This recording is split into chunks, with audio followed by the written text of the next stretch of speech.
Kesultanan Demak Raden Fatah. Meski berdirinya Kesultanan Demak nyaris tidak mengubah struktur sosial, sistem hukum dan politik di Pulau Jawa, tapi ada cara lain yang digunakan oleh Raden Fatah dan para ulama Wali Songo untuk menyiarkan Islam ke tengah masyarakat. Salah satunya adalah dengan kesenian.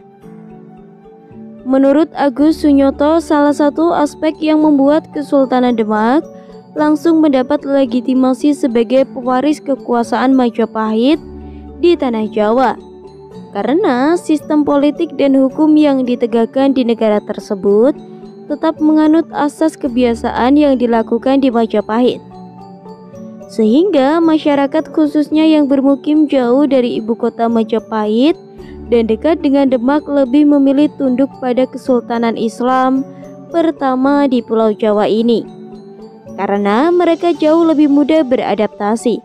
Meskipun Kesultanan Demak secara prinsip adalah identitas politik Islam pertama di tanah Jawa. Meski berdirinya Kesultanan Demak nyaris tidak mengubah struktur sosial, sistem hukum dan politik di Pulau Jawa, tapi nilai-nilai Islam justru berkembang lebih progresif pada era ini. Ada cara lain yang digunakan oleh Raden Fatah dan para ulama Wali Songo untuk menyiarkan Islam ke tengah masyarakat. Salah satunya adalah dengan kesenian. Berikut ini adalah penggambaran Agus Sunyoto tentang bagaimana Raden Fatah dan Wali Songo menyebarkan nilai-nilai ajaran Islam melalui kesenian. Menurut Raden Pujo Subroto, Sultan Demak pertama, Raden Fatah sangat gemar pada kesenian wayang, yang juga sangat digemari oleh penduduknya. Tapi meskipun Raden Fatah adalah seorang penguasa, negarawan, seniman, ahli hukum, ahli ilmu kemasyarakatan, dan juga ulama yang memiliki kemampuan membaca fenomena sosial, dia tetap memohon pertimbangan dari para ulama untuk menggabungkan kesenian wayang agar sesuai dengan ajaran Islam. Hasil pertimbangan tersebut rencananya akan diimplementasikan sebagai kebijakan dalam membangun masyarakatnya. Demikianlah setelah meminta pertimbangan kepada beberapa orang anggota Wali Songo, diperoleh pendapat sebagai berikut. Yang pertama, seni wayang perlu dan dapat diteruskan asal diadakan perubahan-perubahan yang sesuai dengan zaman yang sedang berlaku. Yang kedua, kesenian wayang dapat dijadikan alat media dakwah Islam yang baik. Dan yang ketiga, bentuk wayang diubah bagaimanapun dan dibuat dari apa, terserah, asal tidak lagi wujud seperti arca-arca yang mirip manusia. Keempat, cerita-cerita dewa harus diubah dan diisi paham yang mengandung jiwa Islam untuk membongkar kemusyrikan. Yang kelima, cerita wayang harus diisi dakwah agama yang mengandung keimanan, ibadah, akhlak, kesusilaan, dan sopan santun. Yang keenam, cerita-cerita wayang terpisah menurut karangan Walmiki dan Wiyas harus diubah lagi menjadi dua cerita yang bersambung dan mengandung jiwa Islam. Yang ketujuh, menerima tokoh-tokoh cerita wayang dan kejadian-kejadian hanya sebagai lambang yang perlu diberi tafsiran tertentu yang sesuai perkembangan sejarah, di mana tafsiran-tafsiran harus sesuai dengan ajaran Islam. Yang kedelapan, pergelaran seni wayang harus mengikuti aturan susila dan jauh dari maksiat. Kesembilan, memberikan makna yang sesuai dakwah Islam pada seluruh unsur seni wayang, termasuk gamelan, tembang-tembang, tokoh-tokoh, dan lakon-lakon. Menurut Sri Mulyono, Raden Fatah dan para wali di Pulau Jawa sangat gemar pada kesenian daerah, sehingga secara aktif mereka mengadakan penyempurnaan dan perubahan bentuk wayang, wujud, cara pertunjukan, dan alat perlengkapan atau sarana pertunjukan wayang kulit purwa yang berasal dari Majapahit, sehingga tidak bertentangan dengan ajaran-ajaran agama Islam. Di masa pemerintahan Raden Fatah, wayang dibuat pipi menjadi dua dimensional dan digambar miring sehingga tidak menyerupai relief candi, tetapi lebih diperindah dan diperbagus untuk menghilangkan kesenian-kesenian meniru wayang di candi.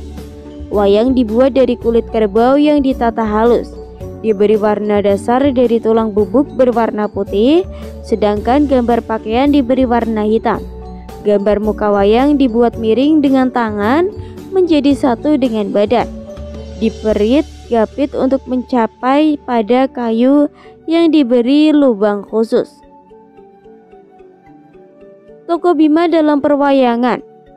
Menurut Zakrasi, salah satu sumbangan penting Raden Fata dalam usaha pengembangan wayat sebagai alat dakwah adalah menciptakan kayon gulungan yang diciptakan di tengah pengguh kelir dan menciptakan simpingan.